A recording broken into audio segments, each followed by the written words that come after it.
नमस्कार, मैं हूं सीकेन शेखर वाजपेयी और विमेन बियॉन्ड थॉट के इस स्पेशल एडिशन में आप सभी का स्वागत है। इस वक्त मेरे फ्रेम में मेरे साथ डॉक्टर जिग्ना देसाई मैम है। मैम, सबसे पहले आपका बहुत बहुत स्वागत। Thank you so much. लंबे समय के बाद आज आपसे बातचीत हो रही है मैम। सबसे पहले तो मैं जानना चाहूँगा, विमेन बियॉन्ड थॉट एक महिलाओं के लिए स्पेशली ये कार्यक्रम है और जिस तरीके से अंतर्राष्ट्रीय महिला दिवस का आगाज़ 2022 को लेकर हुआ, आप भी एक बड़े आयोजन में इस बार नज़र आई। सबसे पहले तो मैं जानना चाहूँगा, इस वक्त आप अपने जो कार्यक्रम का आयोजन किए वो कैसा रहा और किस तरह के वो कॉन्सेप्ट थे? सबसे पहले तो thank you so much beyond I. It's my pleasure to be here and I really want to thank you all because आप ये इतना अच्छा जो भी कर रहे हो, हम वुमन को एक मोटिवेशन दे रहे हो और उनका इंटरव्यू ले रहे हो। So it's really very nice. इससे क्या होता है, हमें भी और मोटिवेशन मिलता है कि चलो हमारा काम क्या कहते हैं हिंदी में, मतलब इसको बहुत ज़्यादा अप्रिशिएट किया जा रहा है। सो येस, जैसे आपने मुझे पूछा वुमेंस डे के बारे में, तो मैं ये कहना चाहूँगी कि of course I am social activities. और मैंने एक साल पहले मैंने पहले फेसबुक की कम्युनिटी बनाई थी। जब कोविड के टाइम लोग पेंडेमिक में सब घर पे थे, तभी फेसबुक पे गुरुकुल नाम की कम्युनिटी बनाई थी। फिर मैंने सोचा क्यों ना हम इसको लीगल वे में रजिस्ट्रेशन करवा दें। तो मैंने सेंट्रल गवर्नमेंट में इसको रजिस्ट्रेशन करवाया एज ए NGO प्रॉपर। और मैंने सोचा था चलो एक गेट टुगेदर रखते हैं, एक लोगों के, और हमें लोगों का, हमारा जो मेन मिशन है वही है कि लोगों की हमें मदद करनी है, जो वृद्धाश्रम वाले, ओल्ड एज वाले हैं या बच्चे हैं उनका। तो इसी के ज़रिए हमने सोचा क्यों ना हम एक सारी वुमेन्स जो अलग अलग डिफरेंट फील्ड से आते हैं उनको हम एक सम्मानित करें। तो इसके लिए हम लोग, जैसे 8 मार्च को वुमेंस डे आता है, तो हमने ये कार्यक्रम का आयोजन किया था 5 मार्च को, क्योंकि ज़्यादातर 8 मार्च को सारे लोग बिजी होते हैं। तो हमने 5 मार्च को आयोजन किया था and with the grace of universe, मैं बहुत मानती हूँ अपने भगवान ईश्वर में, तो उनकी मदद से हमारा जो एक कार्यक्रम था बहुत ही ज़्यादा शानदार था। It was a grand success. मैं कहना चाहूँगी हमारे जो फाउंडेशन का नाम है वो एक नई दिशा गुरुकुल फाउंडेशन। नाम ही ऐसा है कि एक नई दिशा की तरफ लेके जाना है, ठीक है।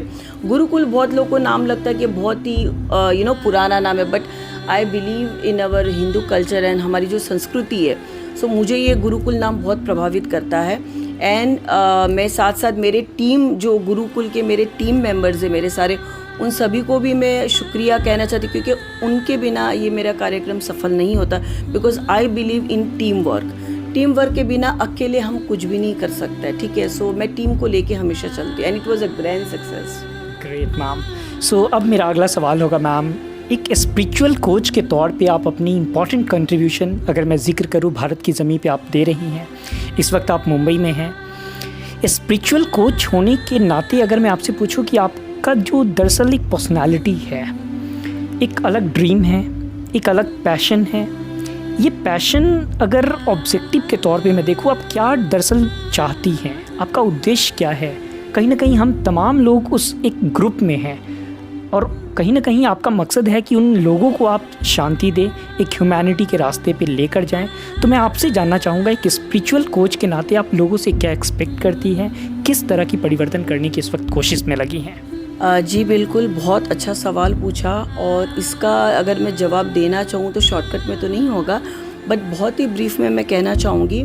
जैसे मैंने मेरी करियर की शुरुआत की थी as a designer, interior designer, हम जो आर्किटेक्चर कहते हैं वो, और मैंने कम से कम 10 साल फिल्म इंडस्ट्री में, बॉलीवुड में काम किया एज ए आर्ट डायरेक्टर, जो सेट्स वगैरह लगाते, सीरियल्स किए, मूवी किए, मैंने ट्रैवल किए, बहुत किए, सेलिब्रिटीज़ के साथ उठना बैठना। सो ये सारे काम मैंने बहुत किए।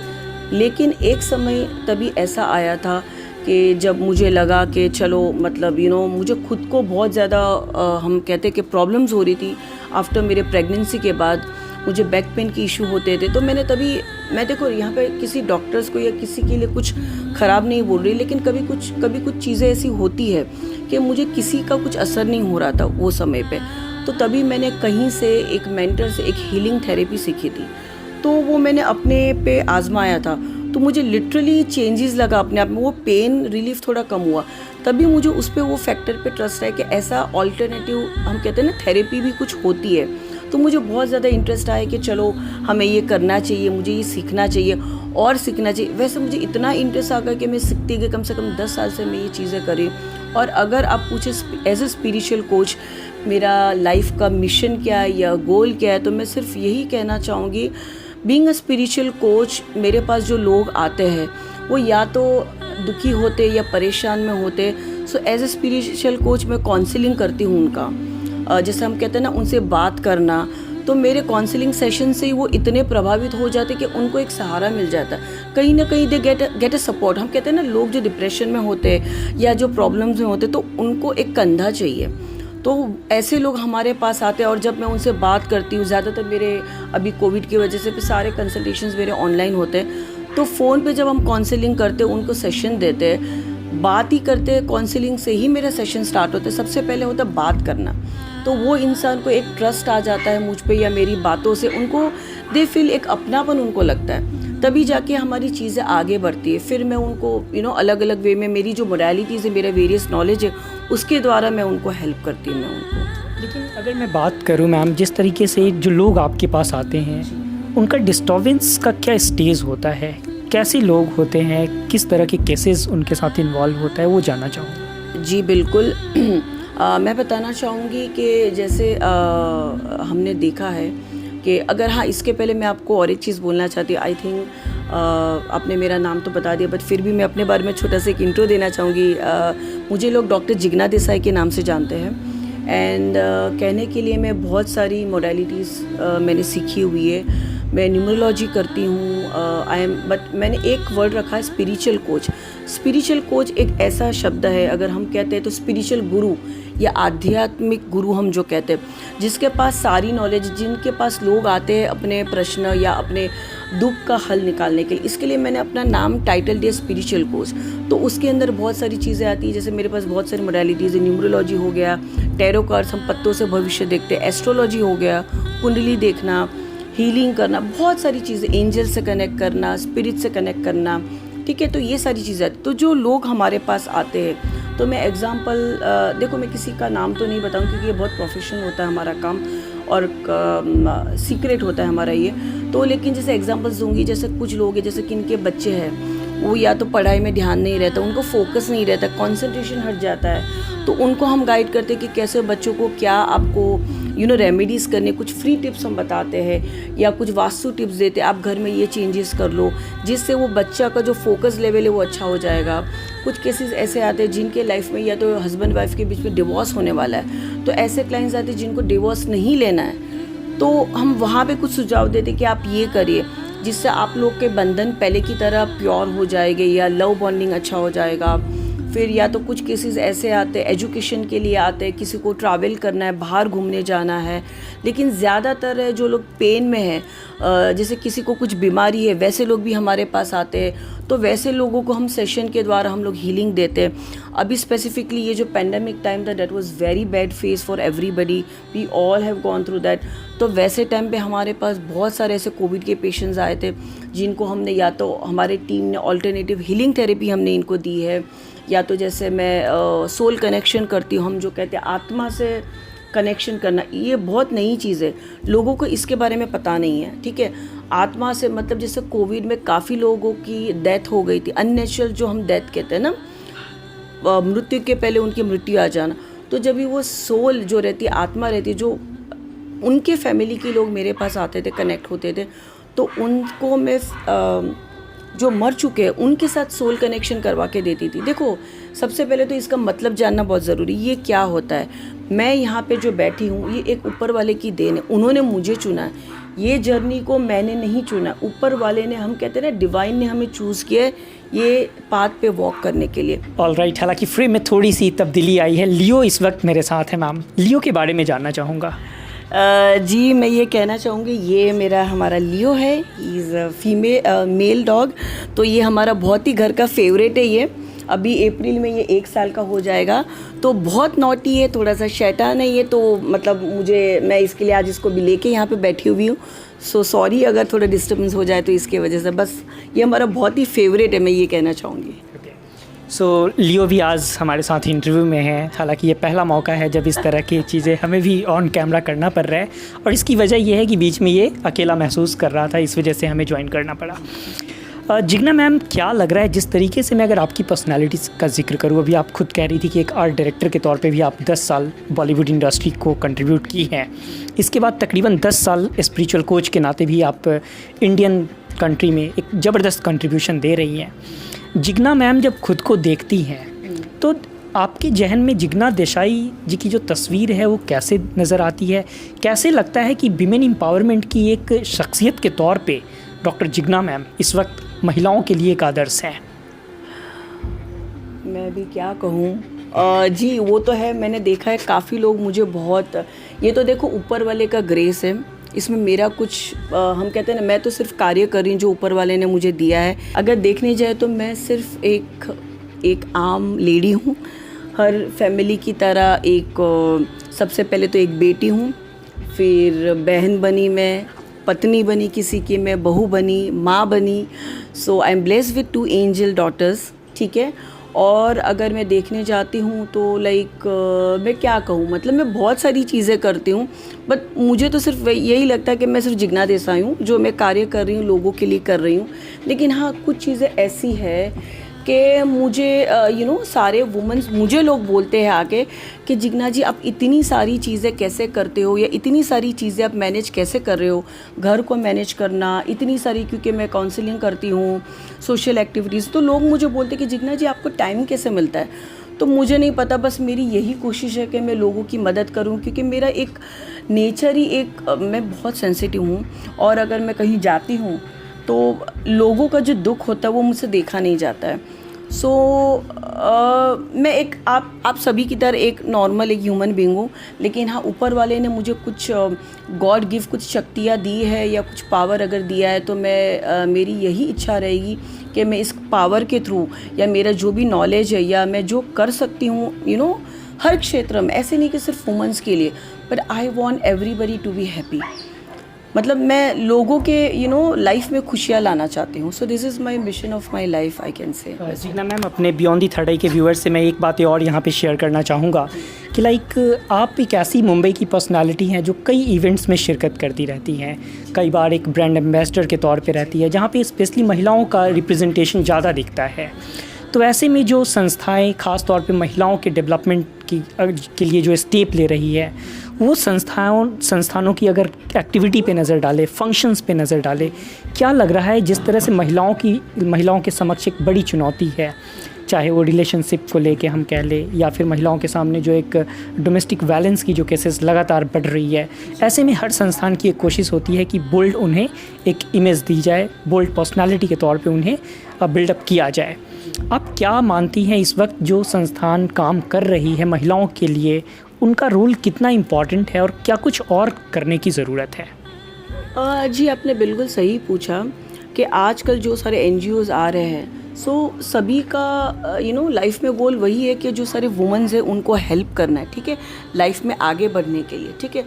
तो कहीं ना कहीं ये सारे जो NGOs है, जैसे हम भी है, तो वैसे सारे NGOs मतलब कोशिश कर रहे हैं कि जो वुमेन्स है, देखो बहुत सारी लेडीज़ ऐसी जिसमें बहुत टैलेंट है, लेकिन वो घर के बाहर नहीं निकल पा रही, किसी को फैमिली का रेस्ट्रिक्शन है, या किसी को घर से बाहर नहीं निकलने देते, और या तो किसी के पास टैलेंट है लेकिन उनको पता नहीं कि कैसे बाहर अपना टैलेंट दिखाना है। तो यहाँ पे ऐसे हम लोग NGO के थ्रू वगैरह, या बहुत सारे ऐसे हम लोग ये कर रहे हैं, कोशिश कर रहे हैं कि जैसे अभी वुमेंस डे जब 8 मार्च को गया, तो अभी पूरा ये एक फेज़ चल रहा है।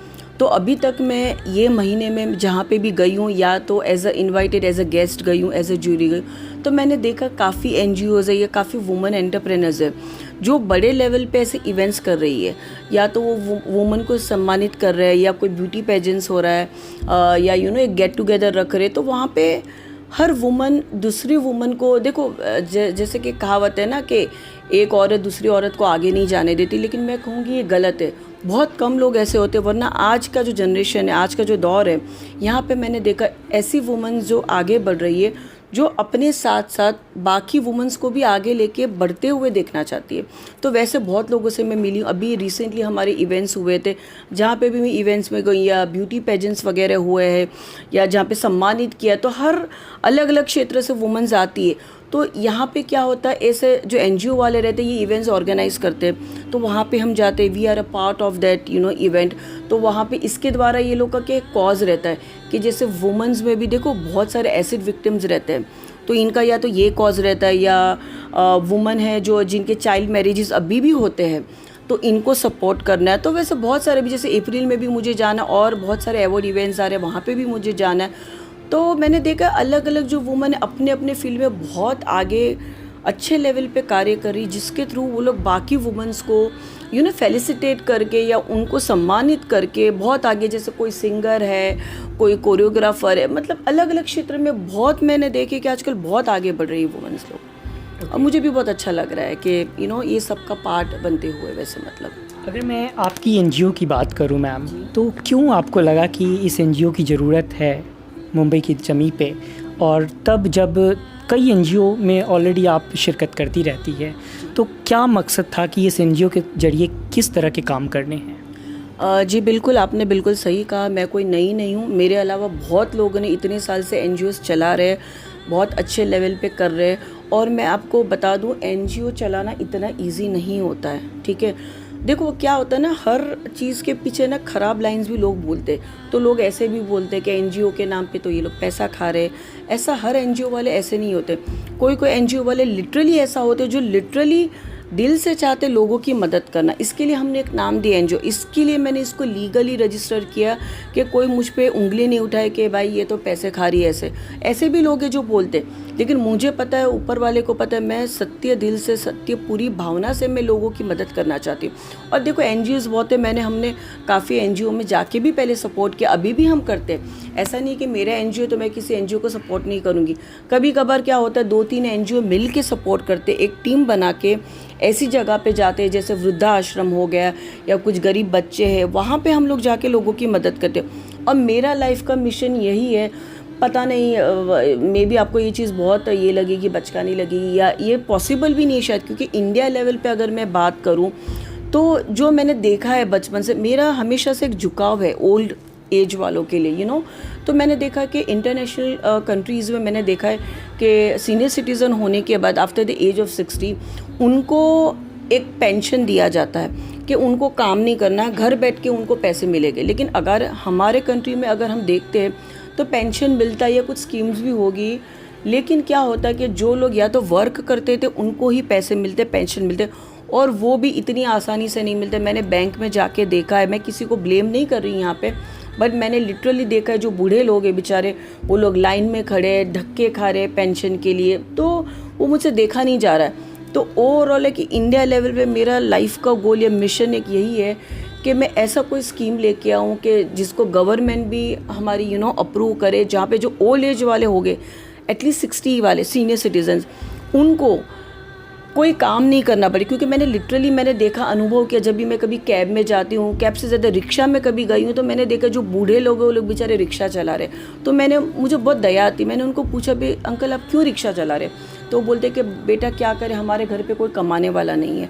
तो सुन के मुझे बहुत बुरा लगता। देखो 2 चॉइस होती है, एक बूढ़े लोग जो काम करते वो अपने मर्जी से करते, जो फिट है बॉडी से वो काम करना चाहिए, वो बात अलग है, उनकी चॉइस है, उनको फिट रहना या उनको बाहर निकलना अच्छा लगता है। लेकिन कुछ लोग ऐसे भी जो काम नहीं करते, कुछ महिला है जिनका पति नहीं है या बच्चे नहीं है, कोई हस्बैंड्स है जिनकी घर पे कोई नहीं है, बेटे नहीं है, तो वो लोग क्या करेंगे? तो बोला बच्चा हमारे पास कोई है नहीं घर पे कमाने वाला, तो हमको पेट के लिए काम करना ही पड़ेगा। तो मुझे सुन के बहुत बुरा लगता है। तो मैं चाहती हूँ हमारी इंडिया को ऐसा चेंजेस लेके आए गवर्नमेंट, कि ऐसा कोई नियम या कायदा बने जहाँ पे आफ्टर 60 इनको सारे, ऐसा नहीं अमीर लोग के, गरीब लोग के लिए खास करके, देखो अमीर लोग हैं उनका कोई ना कोई फैमिली रहता है, मैं तो कहूँगी सबके लिए होना चाहिए इक्वलिटी। अमीर गरीब जैसा कुछ नहीं होता कि इसको सिलेंडर दिया इसको नहीं दिया, ऐसा नहीं होना चाहिए। हर कोई अपनी मेहनत से पैसा कमाता है। तो हर सीनियर सिटीज़न को 60 के बाद ऐसा कुछ बनना चाहिए कि हर सीनियर सिटीज़न को उसके बाद घर बैठे उनको पैसा मिले, या उनके मैं ऐसा नहीं कहूँगी उनकी फैमिली को, लेकिन एटलीस्ट जो बंदा जिंदा है हस्बैंड है या वाइफ है उनको बाहर जाके काम नहीं करना पड़े या हाथ नहीं फैलाने पड़े, वैसे लोगों के लिए मैं ज़रूर कुछ ना कुछ करना चाहूँगी लाइफ में आगे बढ़ के। डॉक्टर जिग्ना मैम, जब मैं आपसे बात कर रहा हूँ आपके कॉस्ट्यूम्स बहुत डिफरेंट है, आपके हैंड्स में अलग अलग बैंड नज़र आ रहे हैं, माला भी हैं।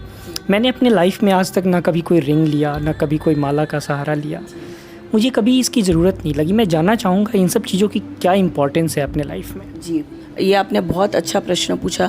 देखो, सबसे पहले तो ये बात ऐसी है कि विश्वास के ऊपर टिकी हुई है, ठीक है। बहुत लोग इसमें मानते, बहुत लोग नहीं मानते। बहुत लोग आप देखोगे पूरे वीडियो से उनका भरा हुआ रहता है, ये स्टोन वगैरह पहना हुआ रहता है, ठीक है। तो स्टोन्स भी अलग प्रकार के होते हैं। अभी जैसे ये तो मैंने जो पहना ये फिरोज़ा पहना हुआ है, ठीक है।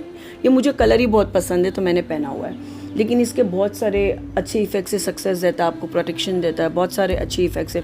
और जो बाकी स्टोन्स हम लोग पहनते हैं उसका मीनिंग अलग रहता है, वो हम बिना कुंडली देखे किसी को नहीं करते, क्योंकि अगर आपने एक स्टोन गलत पहन लिया तो आपकी लाइफ पूरी उल्टी पड़ सकती है। लेकिन जबकि ये अगर आप क्रिस्टल्स देखो, अगर मैं आपको निकाल के दिखाऊँ तो ये ब्रेसलेट्स है, this are very crystal bracelets हम लोग कहते हैं, सेमी प्रीशियस हम कहते हैं। या जो मैंने माला रुद्राक्ष वगैरह की पहनी है, क्योंकि हम कहते हैं कि हमारे जीवन में गुरु को बनाना चाहिए, तो मेरे गुरु भी हितेश गुरु जी करके, तो वहाँ से मैंने बहुत सारी चीज़ें सीखी हुई और मुझे रुद्राक्ष बहुत ज़्यादा पसंद है, तो मैं पूरी माला वगैरह पहन के बैठी। और ये जो क्रिस्टल्स है इससे प्रभाव भी होते अपने लाइफ में। देखो, मैं वही कहती हूँ ना, मानो तो सब कुछ है, नहीं मानो तो कुछ नहीं है, यू नो। वैसे तो ये क्रिस्टल्स भी बहुत सपोर्ट करता है। किसी में नेगेटिव थॉट्स आते हैं तो उनके लिए हम काले क्रिस्टल्स पहनाते हैं उनको, या किसी के 7 चक्रा में अगर प्रॉब्लम है तो उनको हम 7 चक्रा का क्रिस्टल पहनाते हैं। तो क्रिस्टल कहीं ना कहीं बहुत सपोर्ट करता है। कहते हैं ना, वो आपकी एक भावना होनी चाहिए, एक विश्वास होना चाहिए, तो आपको सारी चीज़ें सपोर्ट। मैं तो देखो चाहूँगी अगर जो लोग ने ये चीज़ें यूज़ नहीं की, भगवान ना करे उनको कभी लाइफ में तकलीफ़ हो, ना कभी ऐसी चीज़ों की ज़रूरत पड़े।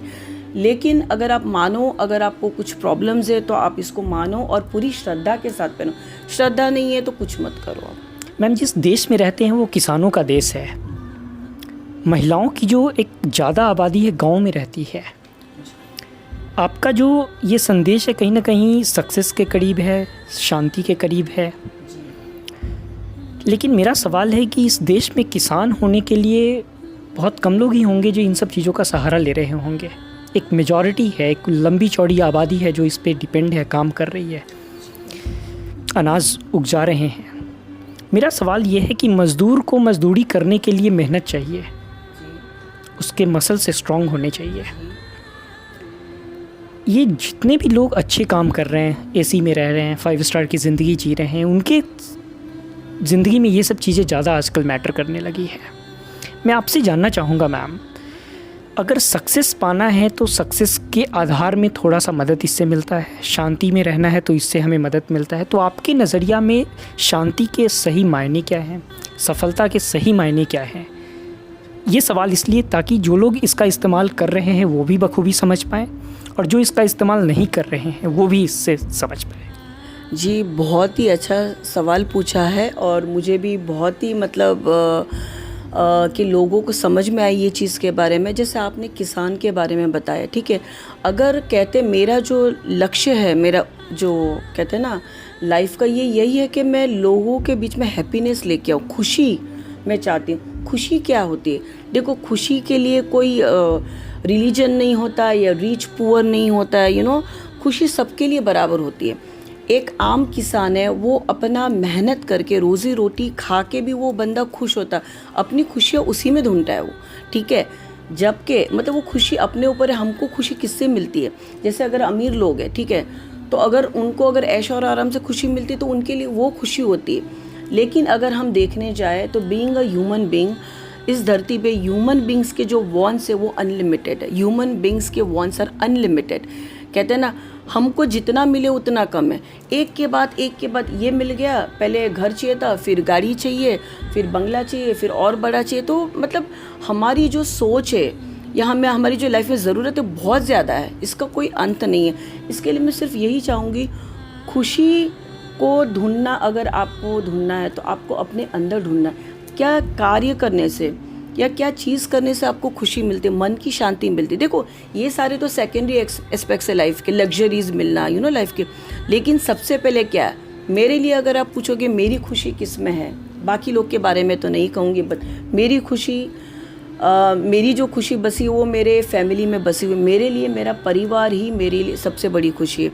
देखो पैसे आज के लाइफ में मैं ऐसा नहीं कहूँगी कि पैसे नहीं चाहिए, क्योंकि पैसों को हमें कभी पैसों को लक्ष्मी का दर्जा दिया है, तो लक्ष्मी को कभी ना नहीं बोलना चाहिए। इसके लिए मैं गर्व से बोलूँगी, ऑफ कोर्स जीने के लिए पैसा भी उतना ज़रूरी है, लक्ष्मी की उतनी ज़रूरत है, लेकिन साथ साथ फैमिली से जो हमें खुशी मिलती है वो हमने देखा है। जो बहुत पैसे वाले अमीर लोग हैं वो हमें बाहर से दिखते बहुत खुश है, लेकिन अंदर इतने प्रॉब्लम्स चलते हैं, अंदर अंदर फूट पड़े हुए, तो वो खुशी क्या काम की। उससे अच्छा जो हमारे पास है, रादर हम लोगों को सिखाते, being my self I am a manifestation coach, law of attraction हम सिखाते कि be grateful for whatever you are having.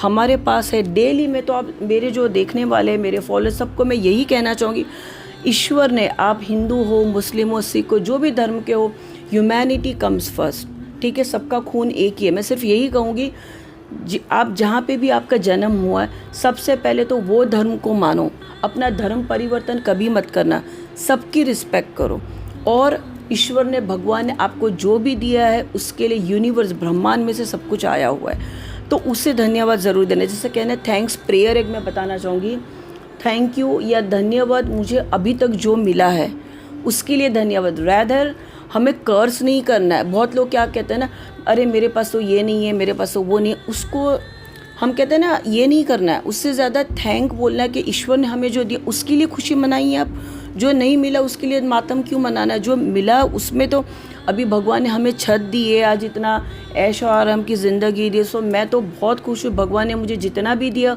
उसके लिए मैं उनकी बहुत आभारी हूँ। और किसान के बारे में अगर हम कहने जाएंगे, आपने बिल्कुल सही कहा, हम लोग तो यहाँ पे लग्जरी में एसी में वगैरह बैठे, लेकिन किसान एक ऐसा है जो धूप में या बारिश, मतलब हर सीज़न में वो बेचारा बंदा काम करता है, तो उनके लिए ज़रूर लाइफ में कुछ न कुछ गवर्नमेंट को करना चाहिए, जो भी हालांकि हो रहा है, बहुत सारे प्रॉब्लम्स भी आ रहे हैं, बट मैं उनके लिए तो वही खुशी रहती है ना, वो एक दिन का काम करते हैं, रात में अपने घर जाके खा के खुश हो जाते हैं। तो खुशी बहुत कहने के लिए बहुत छोटी चीज़ है, लेकिन मतलब अगर दिल से हम चाहें ना तो वो हमारे अंदर ही, भीतर ही हमें खुशी मिल सकती है। और अगर सफलता का मैं जिक्र करूँ मैम, सफलता को कैसे डिफ़ाइन करेंगे? सफलता को वेल देखो, सफलता के भी बहुत अलग अलग नॉर्म्स हैं, ठीक है। किसी को कोई अलग कार्य में सफलता चाहिए, किसी को कहीं और सफलता चाहिए, ठीक है। तो आपका लाइफ में गोल क्या है, ठीक है, सफलता आपको कैसे मिलती है। देखो ये क्रिस्टल्स है, नंग है, देखो जो लोग नहीं माने वो लोग ख़राब नहीं है, हर लोग अपनी अपनी जगह पे बिल्कुल सही होते हैं, ठीक है। तो सफलता कैसे मिलती है, हम जो सारी मोडालिटीज़ या हम जो ज्ञान देते हैं या वास्तु टिप्स देते हैं कि आपको ये करना, या हम कुछ रेमेडीज़ देते हैं, लेकिन इसके साथ साथ आपके कर्म मैटर करते हैं। जो हम कार्य करते, जो हम कर्म करते हैं, हम वही लेके जाने वाले। क्या आपने भगवान के जाप कर लिया और एक बार जो आप पाप कर रहे हो, किसी को दुखी कर रहे हो, किसी को मार रहे हो, तो भगवान क्या आपको आशीर्वाद नहीं देने वाले, ईश्वर आपको आशीर्वाद नहीं देने वाला है। रादर मन से आपको ईश्वर को मानना चाहिए, वही बड़ी पूजा है। लोगों की मदद करो, रिस्पेक्ट करो, कोई तकलीफ़ में तो उनकी आप मदद करो, किसी का अपमान मत करो, छोटा बड़ा कोई नहीं होता, किसी का अपमान मत करो। अगर आप पैसे वाले हो तो किसी का अपमान मत करो, लोगों को हेल्प करो या सहायता करो, और सफलता उसी में है। आपको जो चाहिए अगर लाइफ में उसको आप हासिल करिए, लेकिन बिना किसी को तकलीफ़ दिए बिना, और कर्म अच्छे करना, इससे बड़ी सफलता अगर आपने ये लाइफ में अपने कार्य, अपने कर्म अच्छे कर लिए, इससे बड़ी सफलता मेरे लाइफ में कुछ नहीं। और ऑफ कोर्स मेरे लिए जब मेरे क्लाइंट्स है या जो मेरे फॉलोअर्स है, मैं कुछ लोग ऐसे भी है जिनसे मैं चार्ज करती, कुछ लोग ऐसे भी जो नहीं पे कर पाते, उनको भी मैं हेल्प करती मेरे मीडिया के थ्रू। तो जब उनके मुंह पे खुशी आती है ना, जब वो कहते हैं ना कि madam thank you so much, हमें बहुत अच्छा लगा, तो उनको जो खुशी मिलती है ना, वो मेरे लिए सबसे बड़ी सफलता है। कि जब मुझे आके कोई बोले कि मैडम आपने ये बताया, इससे मेरे लाइफ में ये चेंजेस है, तो वो मेरे लिए सबसे बड़ा सक्सेस है। अगर मैं किसी को खुश कर पाई तो ये मेरे लिए बड़ी सफलता हो। इस वक्त अगर हम देखें तो बहुत बड़ी एक क्राइसिस है रिलेशनशिप में, चाहे वो हस्बैंड वाइफ के बीच देख ले, गर्लफ्रेंड बॉयफ्रेंड के बीच देख ले, पेरेंट्स या फिर बच्चों के बीच देख ले, एक कॉन्ट्राडिक्शन आ जाता है, एक दरारें आ जाती है। मैं जानना चाहूँगा आपका जो एक अंडरस्टैंडिंग है रिलेशनशिप को लेके, चाहे वो कोई भी रिलेशन हो, कहाँ पे दरारें आ रही हैं, क्या चीज़ हमें माइंड में लेकर चलने की ज़रूरत है जिससे कि इन दरारों को कम किया जाए? जी, आपने बहुत अच्छा सवाल पूछा। जैसे आजकल हमने देखा, अगर हम देखने जाए तो रिलेशनशिप इश्यूज़ के बहुत केसेस आते हैं हमारे पास, ठीक है। तो लोगों को समझने की ज़रूरत है। जैसे बहुत ही कॉमन फैक्टर है एक सास बहू का, वो हमारे पास बहुत केसेस आते हैं। तो मैं हर किसी को मैं वही समझाती हूँ, अगर सास से आपको प्रॉब्लम है, ठीक है, तो आप इग्नोर करो। देखो, हमारा फ़र्ज़ है बीइंग अ बहू, आज मेरी भी सास हमारे साथ रहती, ठीक है, तो बीइंग अ बहू हमारा फ़र्ज़ है कि हम उनकी सेवा करें, ठीक है। लेकिन मैं ये भी कहूँगी कि अगर कहीं किसी बहू को सास से टॉर्चर मिल रहा है, मारपीट हो रही, डोमेस्टिक वायलेंस है, तो उसको अत्याचार भी नहीं सहना। लेकिन कोई भी रिलेशनशिप में आगे बढ़ने के लिए ताली एक हाथ से नहीं बजती।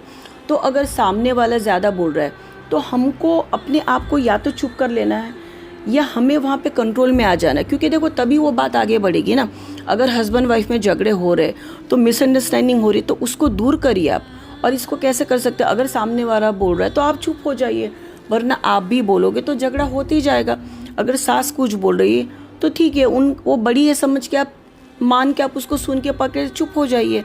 अगर आपको लगता है कि आपकी बहू ख़राब है, आपकी बहू ये नहीं कर रही है, तो मैं तो यही कहूँगी, अगर सास है तो मैं सास को बोलूँगी आप माँ बन के रहिए, और बहू के यही बोलूँगी आप एक बेटी बन के रहिए। तभी सारे रिलेशनशिप में एक एकता आ सकती है। I know it's very difficult, लेकिन मैंने देखा आजकल की जो जनरेशन है बहुत ज़्यादा मॉडर्न है। सास भी इतनी फ्री हो गई है। पहले के ज़माने की बात अलग थी, बहू को बहुत सारी बंधन थे, बट आज के ज़माने में मैंने देखा सास और बहुत मॉडर्न हो चुकी है। बहू को भी एक बेटी की तरह मानती, उनको काम के लिए छूट दिए। मतलब मैं तो यही कहूँगी कि आपस में तालमेल अच्छा होना चाहिए। मैं एक सवाल यहाँ पे लूँ, अगर हम अपनी नेचर में आए तो हम बहुत अग्रेसिव हो गए हैं आजकल, जिसका नतीजा होता है कि बोलना कुछ है, हम बोलते कुछ है, बिहेव कैसे करना है करते कुछ है। तो अग्रेसिव नेचर के अगेंस्ट क्या स्टैंड आपकी होती है? देखो, अगर देखने जाए एग्रेसिव, अगर आप नेचर की बात करें तो किसी किसी का तो या तो नेचर होता बाय बर्थ, शॉर्ट टेम्पर हम कहते हैं, गुस्सा आना उन्हें, ठीक है। और दूसरा कभी कभी क्या होता है, ऐसा माहौल हो जाता है या आजू बाजू की एनवायरनमेंट ऐसी रहती, या ऐसे लोगों के साथ जुड़े हुए, या तो कोई लोग किसी ने कुछ बोल दिया तो लोगों की बातों में लोग आ जाते, इससे भी लोग को गुस्सा आता है, घर पे झगड़ा होता है, इश्यूज़ होता है।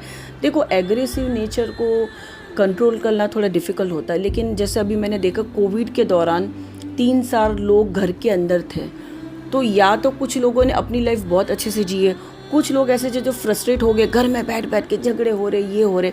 तो ऐसे टाइम में हमने पेंडेमिक के टाइम पे एज ए स्पिरिचुअल कोच 3 साल में मैंने घर बैठे ऑनलाइन बैठे बैठे लोगों को मेडिटेशन करवाया। मैं खुद मेडिटेशन करती हूँ। देखो, मेडिटेशन ही एक ऐसा ज़रिया है, अगर हम कहते हैं ना मोक्ष आपको प्राप्ति करनी है, तो हर कोई मेरे पास आता है कि मुझे मोक्ष चाहिए। तो मोक्ष प्राप्ति करना मतलब मरने के बाद मोक्ष मिलना नहीं होता। इसी जन्म में अगर आपको, जैसे हमारे गुरु हितेश गुरु जी कहते हैं, मोक्ष अगर आपको लाइफ में चाहिए तो आपको सत्य क्या है, गलत क्या है, ये सबसे परे होके आपको मोक्ष मिलता है। हमारे बॉडी में बहुत सारे सेल्स होते हैं, वो एक बीज रहता है, वो जब फूटता है हम जो कहते हैं, तभी आपको मोक्ष मिलता है। सही क्या है, गलत क्या है, पुण्य क्या है, पाप, सब के परे ऊपर जाके बहुत बड़ी चीज़ है, इसको मैं इजीली डिस्क्राइब नहीं कर पाऊँगी। लेकिन एग्रेसिव नेचर के बारे में अगर आप जानना चाहोगे तो मैं लोगों को यही कहना चाहूँगी, जनता को, कि 5 लाइफ में पूरे दिन में 5 मिनट 10 मिनट अपने लिए निकालिए। लोग क्या है, इतने बिजी हो गए कमाने के चक्कर में, आपको अपने लाइफ के लिए, अपने शरीर के लिए 5 मिनट्स निकालना है, मेडिटेशन करना है, ध्यान में बैठना है, जिसके थ्रू आपको शांति मिलेगी, आपका मन शांत होगा, काम होगा। गौतम बुद्धा को ही देख लो, कितने शांत है। तो वो हमें यही प्रेरणा देते हैं कि कैसे काम रहना है, मेडिटेशन कीजिए, शांत रहिए, बस शांति से बैठिए, इससे आपका मन शांत होगा। और इसी से हमारा एग्रेसिव नेचर है, या तो अपने आप को शांत कर सकते हैं, दूसरों को भी हम हेल्प कर सकते हैं इसके थ्रू कि कैसे शांत होना है। डॉक्टर जिग्ना मैम, हालांकि इन सब्जेक्ट पे बात करें तो बहुत लंबी बातचीत होगी, लेकिन विमेन बियॉन्ड थॉट के इन बातचीत के ज़रिए कई महिलाएं जो हैं खुद को संभालने में बहुत आगे नज़र आएंगी। इतना बातचीत की इसके लिए बहुत बहुत शुक्रिया। Thank you so much. मैं आपको भी धन्यवाद देना चाहूँगी, आपने मुझे ये लायक समझा और आज मेरा यहाँ पे इंटरव्यू लिया। मैं सभी को बस सिर्फ यही मैसेज देना चाहूँगी, जो लोग भी मुझे आज वॉच कर रहे हैं, please have faith on yourself, अपने लिए भी जियो और दूसरों को भी खुशी से जीने दो, एंड हैप्पीनेस लाओ अपने लाइफ में भी, दूसरों को भी हेल्प करो, एक दूसरे को हेल्प करो, एक दूसरे के साथ ही मिलके हमें ग्रो करना है लाइफ में। So thank you so much, thank you so much.